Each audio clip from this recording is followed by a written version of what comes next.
channel. I'm Stone Avenue. Some of you are here from TikTok, some of you are here from different avenues, YouTube, WhatsApp, whether it was any part of the internet or a friend told you about it. Welcome to my YouTube channel. We're going to be talking about today 8 reasons why Manchester City are not Champions League title contenders and Premier League title contenders. Now, a lot of people might say, oh, they are 8 points clear in the Premier League or whatever amount of points they clear in the Premier League.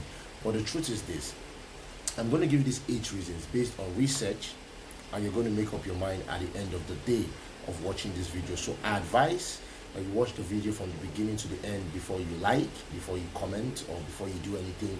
And make sure to subscribe to this YouTube channel to gain more football knowledge and information just like this one. Now let's get into this. This is going to be amazing. The first reason I'm going to give for this is Man City's goalkeeper Ederson. Now, Ederson, although he is good in terms of ball playing, in terms of ball distribution, you can see him giving assists, you can see him giving pass to assist, but in terms of pure goalkeeping, Ederson hasn't proven himself yet. In terms of pure goalkeeping, Ederson is average, or many people can say is below average. He's not a pure goalkeeper in terms of saves, in terms of goalkeeping and all of that. That is going to come in handy in the later half of the season, especially in the Champions League and the Premier League. Yesterday against Brentford, Man City could have conceded at the beginning of the first half, towards the first 20 minutes, 25 minutes, before they later scored and all of that. And the truth is this: as much as Ederson is great in ball distribution, he's not great in goalkeeping, in pure goalkeeping. Number 2, if we look at the Champions League, because we're going to be looking into context the Champions League and the Premier League. If you look at the Champions League, what we have in the Champions League is this: for you to win the Champions League, you need to have a striker. A striker must be in your team. You cannot just win the Champions League without a striker. Look at all the teams that have won the Champions League, starting from 2009 Barcelona, they had Eto'o. You look at 2010 Inter Milan, Diego Milito. You look at 2011, you see David Villa. You look 2012 Chelsea, you see Drogba, you see Torres. No matter how you look at it, and that's one of the things that affected Man City last season against Chelsea. He did not have a striker. He started Sterling, and of course they didn't start a DM, and everything blew up for Manchester City. That brings us to the next point, the third point, which is their coach, Pep Guardiola. The overthinking of Pep Guardiola usually is the downfall of Man City, based on the fact that Guardiola rotates his squad so often. That means that he doesn't have a particular starting lineup, especially from the midfield to the attack. So this match he can play Fernandinho, next match he can play Rodri in the DM, he can start Kevin De Bruyne, he can start Bernardo Silva, he can start Ilkay Gundogan, he can start whoever is starting, he can start Foden, he can start tomorrow, he can start Sterling, next tomorrow he can start Gabriel Jesus on the right, he can start Mahrez. There is no structure, there is no lineup. There's a gameplay, but there is no particular lineup. The only person that you say, okay, has an immediate starting shirt is Ederson, or you can also look at Ruben Diaz. Now, this rotational movement means that Manchester City do not have a particular lineup, and at some point in the season, you must have a particular lineup to win a match. You cannot always think that rotational football will work. It doesn't always work, especially in the later half of the Premier League and the later half of the Champions League. You cannot be doing rotational football and expect it to work. And this happens, then it results in Pep overthinking. Or okay, let me bench Rodri this time and let me start 3 CMs like he did against Chelsea. Or the previous time Chelsea beats me, and all those things. The overthinking of Pep results in losses because he has established a foundation of total rotation, meaning that you don't know if you're playing tomorrow, you don't know if you're playing next tomorrow, all of that. It brings a shaky squad into the entire situation. Number 4 is the reason is that Man City's defense is very shaky. Now, a lot of people look at it and say, oh, they have João Cancelo, they have Kyle Walker, they have Zinchenko, they have Ruben Diaz, they have Laporte, they have Stones. which is very, very beautiful. But the truth is this, as we have seen this season, if City is attacked, if City is pressured, the cards seems to just fall apart. And that's what happened yesterday. Brentford could have scored. There are many teams that have scored City, Liverpool and all of that. If City is pressured, everything falls apart. Because their best centre-back pairing is Diaz and John Stones, not Diaz and Laporte.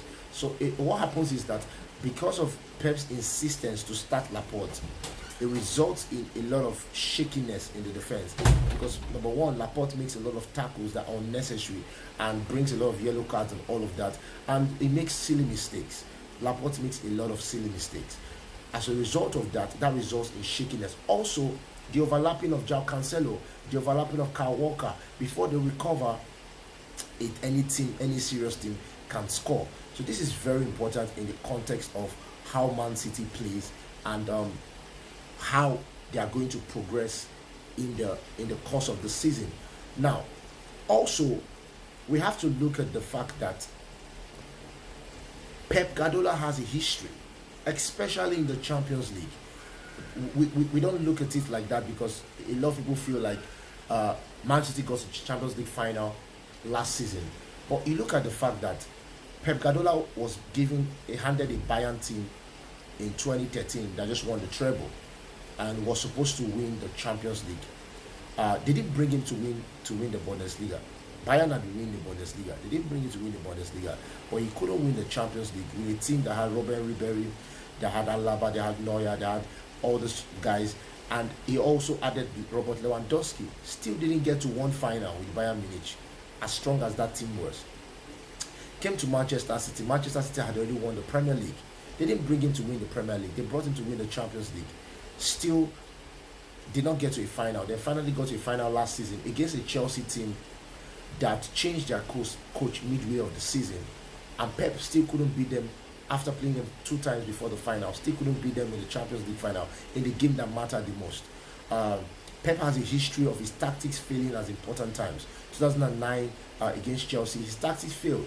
Although there were questionable calls against Barcelona and questionable calls against Chelsea, there were questionable calls on both sides.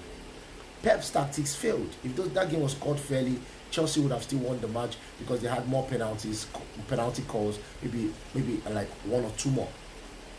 So Pep tactics failed against Chelsea in 2009. Pep tactics failed against Chelsea in 2012. It failed. Even Messi couldn't rescue him. In against Bayern, in Bayern, his tactics failed. In Man City last season, his tactics failed. So you look at a Pep that overthink, you look at a Pep that has a history of failure in important times. Aside Barcelona that he won 6 trophies in 2009, his tactics have been failing. And of course 2012 where he won the Champions League against a Manchester United team that was depleted, his tactics have been failing so many times. So you look at that and you see the failure of his tactics, the overthinking that he brings into the team adds a lot of instability to the whole situation. Now, if we look at also the fact that Pep Guardiola needs a magician in the midfield for it to work, a magician and a packed midfield. He's gotten a packed midfield in Man City. He has Kevin De Bruyne, he has Bernardo Silva, he has Ilkay Gundogan, he has Rodri, he has Fernandinho, he has Foden, all of that, which is beautiful. But then he doesn't have a magician, and we all know what happens to Pep without Messi. Pep without Messi is nothing. Pep without Messi has not won in important games. Pep without Messi has not won when he counted the most. Pep without Messi, out of Barcelona without Messi, is absolutely down and below his standards. And that's pretty much very factual. So if we look at that, you see that the second half of the season is not going to be as smooth sailing as the first half of the season for Man City. A lot of things are going to happen because of these reasons I just gave. And then we have to look at the fact that there are going to be injuries. Every team faces injuries. You know, you can be lucky and not face injuries to your key players, but injuries come. Even City has faced injuries this beginning of the season. So injuries are there also are a factor. The reason why Pep is going to have 1 or 2 issues both in the Champions League and the Premier League. We also have to look at the fact that there are stronger teams. You look at the context of the Champions League, there are stronger teams. There is PSG, there is Real Madrid, If you look at the home and away of PSG and Man City will have gotten eliminated. So there is that. There is Madrid, who has the best team right now, based on the context of what we're talking about, strength in all the aspects of the field. You look at Bayern, and you look at Chelsea, you look at Manchester United in the Champions League with Cristiano Ronaldo. Because if Manchester United can get their form back and have imbibe the Ralph Rangnick method, and they have players like Fernandes, they have players like Sancho, they have players like Cavani, Ronaldo, Van de Beek, all those guys. To put into context, De Gea, who's one of the best goalkeepers in the world, who's better than Ederson when it comes to goalkeeping abilities, you can see them putting up a fight in the Champions League. Then you have to also look at the fact that what we are having right now in the Premier League is a situation whereby things are going in Man City's favor. We have 10 matches unbeaten run. They're on a roll. They're moving. They're going. They're strong and all of that. But the truth is this: when it comes to title contention in the Premier League, Man City are not title contenders, both in the Premier League and the Champions League. The Champions League, I don't even see them getting to the finals, because when you look at the context of what we have and the fact that they don't even have a striker, I look at the fact that the teams that have won from 2009, you look at Eto'o as a striker of Barcelona, 2010, Diego Milito, 2011, you look at David Villa, 2012, Torres, Drogba, 2013, you look at all the people that have played. They have strikers, the teams that won. You look at Real Madrid, they had Benzema. You look at Liverpool, they had Firmino.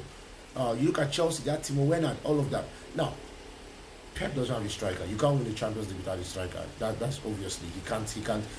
Man City are not title contenders in the Champions League. They are also not title contenders in the Premier League. As much as they're going on this run and they're having a field day with this, the truth is this: they're going to come hard times for Manchester City. Many of the teams right now are having some difficult times. Liverpool, Chelsea having some difficult times. And Manchester City, what Brentford has showed us yesterday is that Manchester City has been figured out. It's not really difficult to beat Man City. If you contain them and you pressure them, you're going to score. The defense is porous. It's not as strong as we think it is. The reason many teams do not attack them is because they hold a lot of the ball. But if you can pressure them like Brentford did in the final third during the first half of the game, you can get into them and see what you can get out of the match. So these are basically the reasons why Manchester City are not title contenders in the Premier League and the Champions League.